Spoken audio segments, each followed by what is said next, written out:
quand Louis-David est venu au monde, ils l'ont mis sur le ventre à Nancy. Puis c'est là que Nancy elle disait « Oui, il y a quelque chose, il y a quelque chose. » Puis à un moment donné, j'étais en train de filmer. Puis quand Claude, le médecin, a dit Oui, c'est vrai, ton bébé a un petit quelque chose. » C'est là que « Oh, là, ça va pas bien, là. »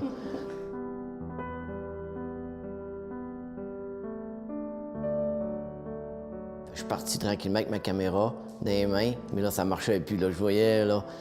Puis j'ai mon beau-père qui me suivait en arrière, il le savait, mais moi, je ne savais pas qu'il me suivait. Je me suis assis, j'ai eu le temps de mettre la caméra à terre. Puis je me suis réveillé avec le médecin, l'infirmière, mon beau-père, en entour de moi.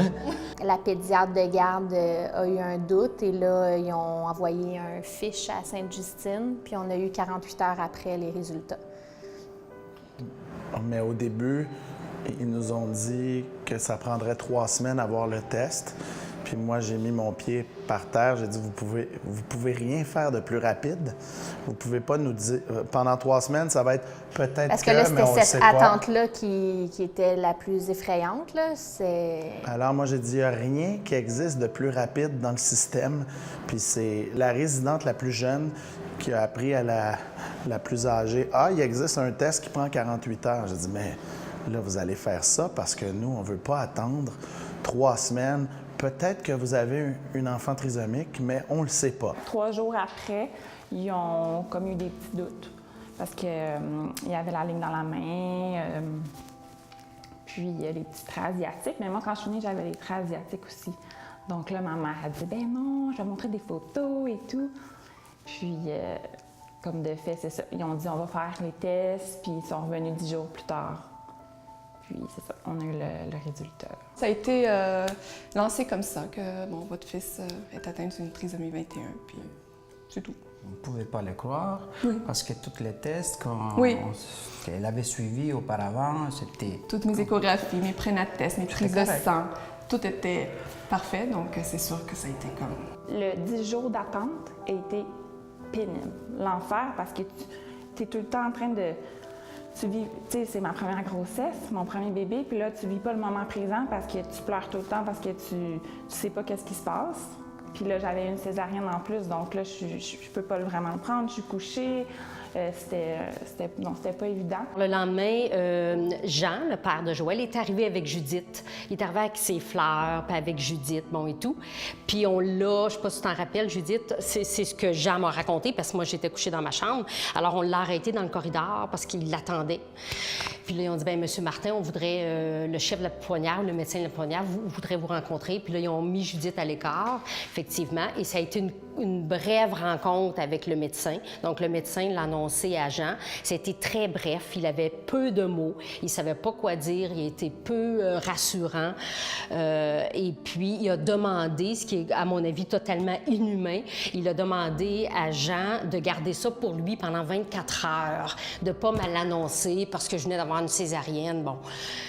Puis j'en avais eu une autre césarienne, là, bon, puis une césarienne prévue en plus, c'est pas la fin du monde, là, fait que c'est ça. Alors Jean est arrivé, mais bon, on était un couple, on se connaissait très bien. Quand on est un couple puis qu'on se connaît bien, on se lit dans le visage, hein, on lit. Puis là, il est arrivé dans la chambre avec Judith, puis j'ai tout de suite dit à Jean, mais qu'est-ce que t'as? Il était livide, il était blanc. Puis là, il dit, ah, ça va, il a essayé, pauvre lui. Puis après ça, il éclatait en sanglots, puis il me l'a conté. Je pense que les médecins rendent ça pas pire, mais parce qu'ils mettent toutes les trisomiques un peu dans un même bateau lors du diagnostic aussi, puis quand ils nous le disent, qui fait en sorte que tu t'attends toujours au pire, comme je dis. Mais dans le fond, il y a beaucoup de degrés, puis il y a beaucoup de choses que tu peux faire pour les aider aussi à s'améliorer là-dedans. Ça va être plus long, ça va être plus difficile, mais ils vont y arriver quand même. Il y a eu un choc. Il y a eu un choc, puis en tout cas pour moi, pas pour papa. Papa est comme... On l'aime comme on l'aime. Mais moi, j'étais comme vraiment, j'ai vraiment eu un choc, puis je pleurais beaucoup, puis j'étais fâchée, j'ai fait toutes les émotions. Puis après ça, mais je me suis dit, c'est mon fils, tu sais. C'est comme toute autre mère, c'est leur fils ou leur fille, puis j'étais comme, je sais pas pourquoi je me fâche contre ça, il est comme parfait comme il est. Bon. J'ai décidé, pour moi, c'était comme, non, je l'accepte. Écoute, on a eu Louis-David le lundi, Mais on a voulu rester juste toutes les deux dans la chambre jusqu'au mercredi. Vendredi, si ma mémoire est bonne, ouais.